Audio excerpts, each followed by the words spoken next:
What's going on, world? The topic of the day, probably gonna have to talk about respect and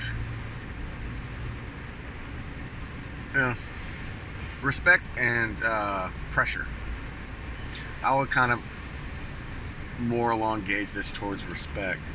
Um, I would have to say that when people come to a breaking point in life, you know, my cousin said either pressure makes you turns you into a diamond or blows your gaskets, blows out your pipes.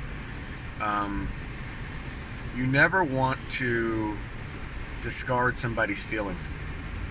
You know, you don't want to discard people's feelings because what ends up happening is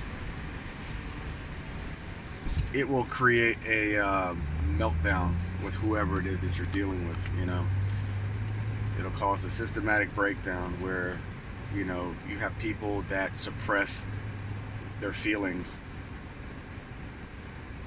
and then they become, what do you call it, passive aggressive, and then one day they just flip the fuck out on you. The reason why is because these people don't know how to, they're either not assertive or they're non-confrontational. It doesn't make them a bad person or anything like that, but the thing is you have to kind of respect how these people feel when they try to convey, hey, something's not right, or hey, I don't feel good about this. You got to take heed to these things, otherwise they'll flip the fuck out on you and you're like, what's going on?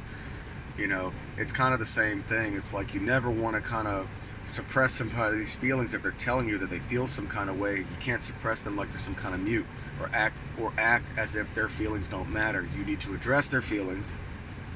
You may not have to agree with them, but address them.